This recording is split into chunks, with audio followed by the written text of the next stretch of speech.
Media Day here in Phoenix.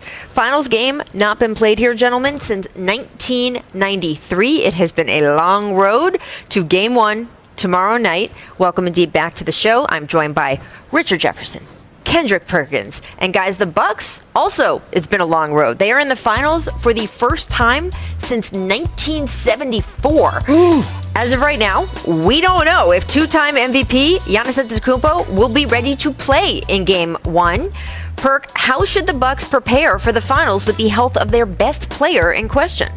Well, I think they got to continue to play that they're playing right now. The team that we saw in Game 5 and Game 6 of last series, player movement, ball movement, getting others involved. I thought Drew Holiday and Chris Middleton did an excellent job of being aggressive, but being aggressive to attack to get their own buckets, but when it was there making plays for others.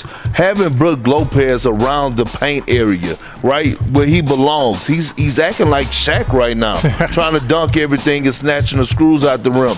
Bobby Portis, his impact on the game, along with Forbes coming in off the bench, they're going to have to get it done collectively. But overall, this is a different group that they're going against in this Phoenix Suns team. They have perimeter defense. This is a team that load up boxes and elbows. This is a team that is great at helping the helper. And, I mean, they're tied on the string defensively. So ball movement, player movement is going to be huge if the Bucks stand a chance against this Phoenix Suns team. No, I completely agree with Perk, which is starting to get more and more frustrating. Hey, I'm very confused here today. Yeah, I know.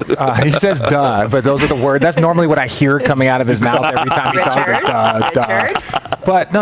I'm going to say this. It's very eerie how similar these teams are when Giannis isn't playing. So you have a backcourt in Drew Holiday and Chris Middleton, right? Very similar to Chris Paul and Devin Booker. Then you have a big that can be dominant in Brook Lopez, very similar to what you have in DeAndre Ayton. Now, obviously, they're different, but when you look at their strong points of both teams, it's going to be matchup. Like, it's all about matchups. You got to win your matchup, and the bench has to outplay the Phoenix Suns bench. But the approach for Milwaukee is going to be very similar for the Suns. You got to have balance. You got to get a lot of people involved. You got to involve your bigs, and then you're going to need big players to step up in big moments. And I think that's what's going to be needed for both of these teams because they are so similar. Right. Yeah. And look, the official injury with Giannis, what the Bucks are listing him as, is a hyperextended left knee. Now, we had Chris Bosh on the show last week. He said he had that same injury.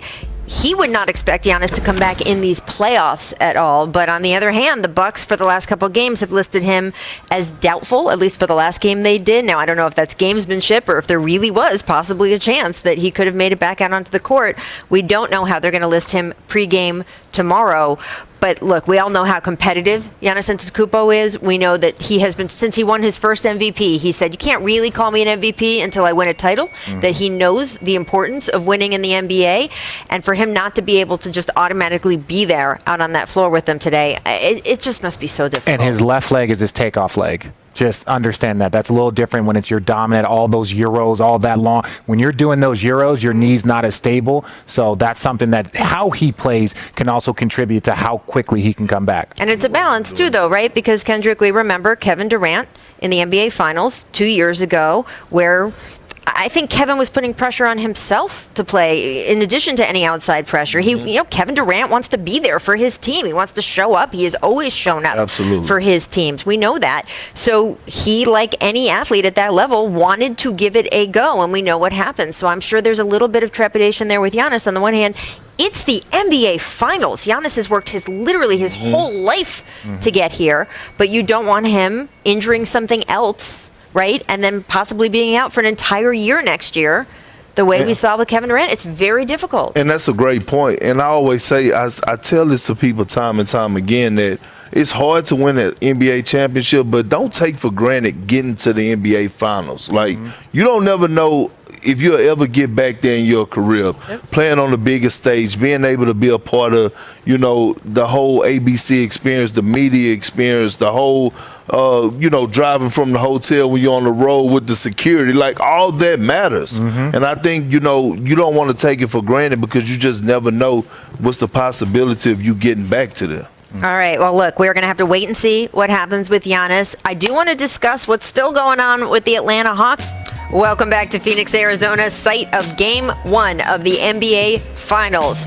Guys, your first NBA Finals experience. I always try to remind players that national anthem takes a long time. What do you remember from Game 1? Well, with me is I was part of the Celtics and Lakers finals, so Sure, it was one of the 2008. one of the greatest rivalries in sports history.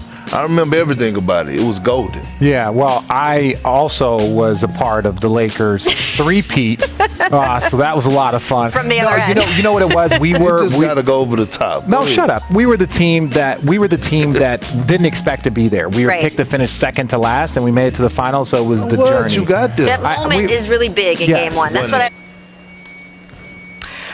Milwaukee Bucks guard Drew Holiday joining us now. Welcome to The Jump, Drew. So glad to have you with us. It's your first trip to the NBA Finals. It's your 12th season in the NBA, though. So how would you describe what this means to you to finally get to this point you've been working for so long?